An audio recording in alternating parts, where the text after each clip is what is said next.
과연 SMIC는 미국의 제재를 무시하고 EUV 장비를 구하는 데 성공한 걸까요? 저는 EUV 없이 SMIC가 칠라노에 성공했다라는 쪽에 더 큰 비중을 두려고 합니다. 그리고 EUV 노광 장비를 설사 구했다 손 치더라도 신제품이 아니라 중고 제품이었을 가능성이 커요. 일단 SMIC가 EUV 노광 장비를 구하지 못했다는 전제 하에서 말씀을 드리자면 사실 기존 DUV 장비로도 어려운 일이기는 하지만 칠라노 구현은 아까 말씀드렸다시피 멀티 패터닝을 통해서 구현이 가능합니다.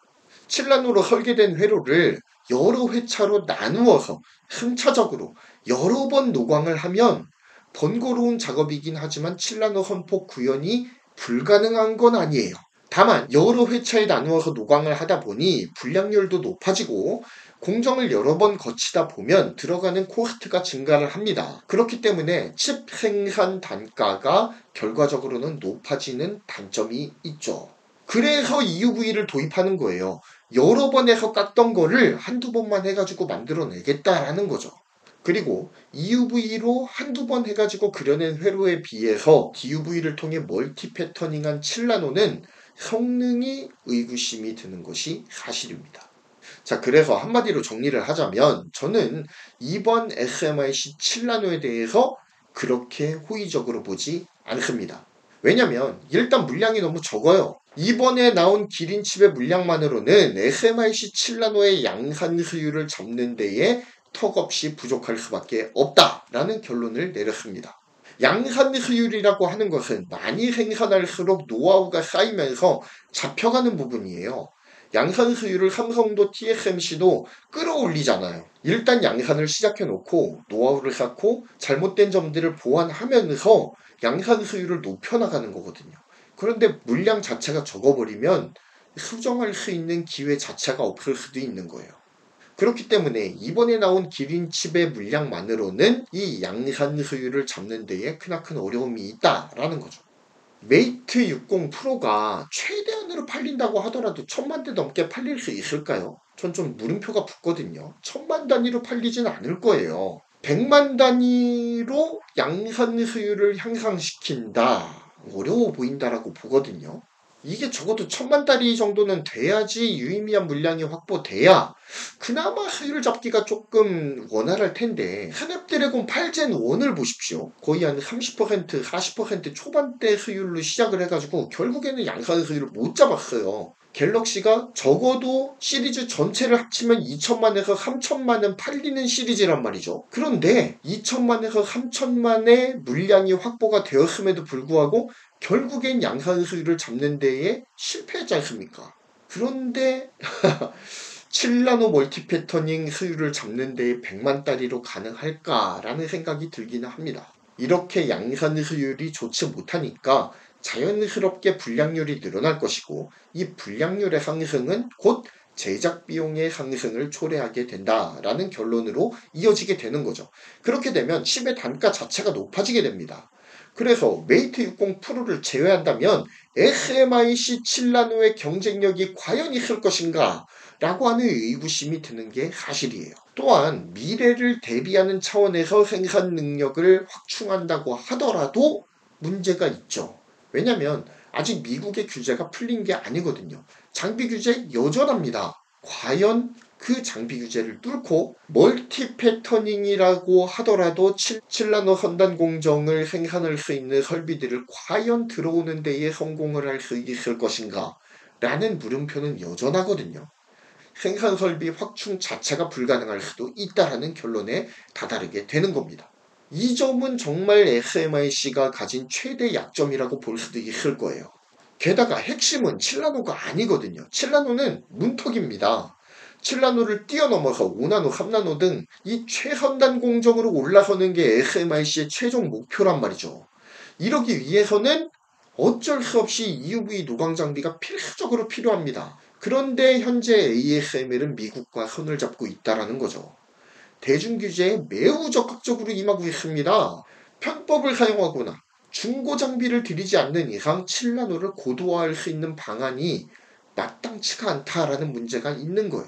자, 지금까지 알아봤던 물량 부재, 첨단 공정 생산 능력 확충의 부재, 이 두 가지 이유 등으로 해서 SMIC 7나노는 중국 내부 물량 소화 위주로 가게 될 것으로 보입니다. 애국 구매를 할 수밖에 없게 되는 거겠죠.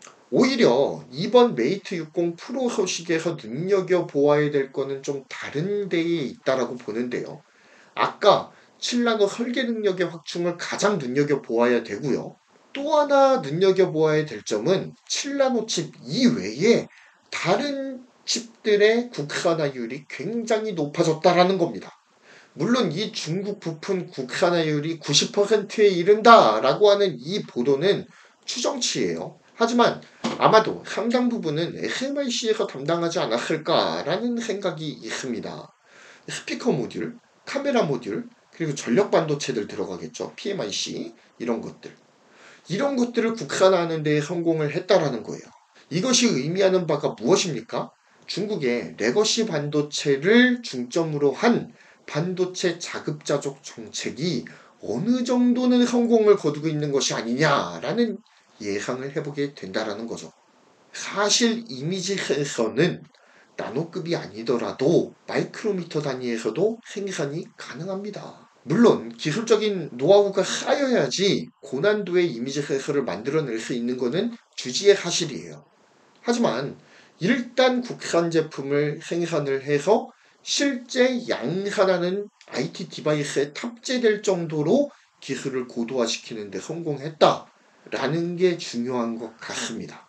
그리고 PMIC, 전력 반도체와 같은 부분들도 이 PMIC 부분에서는 그래도 좀 하거든요. 국산이 들어갔을 겁니다. 그리고 마이크로 단에서 생산할 수 있는 NFC 모듈, USB-C 타입 포트 뭐 이런 것들은 뭐 비교적 첨단 기술이 필요하지 않은 부분의 부품들이니까 대부분 국산화를 이루는 데 성공을 했겠죠. 이렇게 하위 기술들에 대한 국산화가 가능하다면 이를 바탕으로 해서 기술을 진일보시킬 가능성도 배제하지 못한다는 겁니다. 중국은 최첨단 반도체 양산을 막는 미국의 전략을 우회하는 방법으로 50에서 20나노대의 이 레거시 반도체 영역에 대한 확고한 잠식에 들어가기 시작합니다. 그 결과 비첨단 영역, 레거시 영역의 반도체들에 대해서는 상당 부분 국산화가 가능해졌어요. 그 물량을 책임지는 파운드리가 바로 SMIC죠. 왜 SMIC가 미국의 제재를 받고도 4%에서 5%의 꾸준한 시장 점유율을 가질 수 있느냐? 바로 중국의 국산화 수요를 감당하고 있기 때문입니다. SMIC가 이렇게 레거시 영역에서부터 차근차근 양산 기술력을 쌓아서 올라간다면 만약에 미국의 규제가 풀리는 그날에는 언젠가 풀릴 거 아니에요. 영원히 할 수는 없지 않습니까? 어쨌든 미국의 규제가 풀리게 된다면 중국 정부로부터 제공되는 막대한 보조금과 함께 기술 개발의 속도를 올릴 수 있겠지 않느냐라는 겁니다. 어쩌면 진짜 싸움은 7나노 이하가 아니라 아랫단의 레거시 공정으로부터 조용히 진행되고 있었을 거예요. 규제의 손길이 미치지 않는 곳에서부터 도전하기 시작했다라고 보는 게 이렇게 레거시 단에서의 반도체 외부 의존도가 떨어진다면 한마디로 국산화율이 높아진다면 우리나라에도 어쩌면 상당한 타격이 있을 수도 있어요. 현재 세계 반도체 소비량의 60% 이상이 중국에서 소비되고 있습니다. 그런데 이 반도체들 중에서 상당수가 레거시 반도체예요. 레거시 영역을 만약에 SMIC가 장악을 하게 된다면 삼성전자는 별 타격은 없을 겁니다. 워낙에 선단 공정 쪽으로 특화가 되어 있잖아요. 하지만 우리나라의 파운드리 2인자 DB하이텍이라든지 이제 갓 파운드리에 발을 들여놓기 시작한 SK하이닉스 같은 경우에는 꽤나 심대한 타격을 받을 가능성이 있습니다. 여기서 생산되는 레거시 반도체들이 중국으로 가거든요. 그래서 이에 대한 동향들도 면면하게 살필 필요가 있습니다. 오늘은 화웨이의 메이트 60 프로에 탑재된 7나노 칩에 대해서 살펴보면서 미국의 중국 반도체 제재 그리고 멀티 패터닝을 통한 규제 우회 성공에 대한 의의를 살펴보았습니다. 그리고 더불어서 7나노 설계 능력의 확충, 레거시 단에서의 장악 이슈까지 한번 곁다리로 살펴보았습니다. 그리고 메이트 60 프로에 7나노 칩이 탑재된 것에 집중하다 보면 놓칠 수도 있는 중국 레거시 반도체 자급률 상승에 대해서도 살펴보았습니다. 긴 시간 함께 해주셔서 감사합니다. 구독, 좋아요, 알림 설정 부탁드립니다. 감사합니다.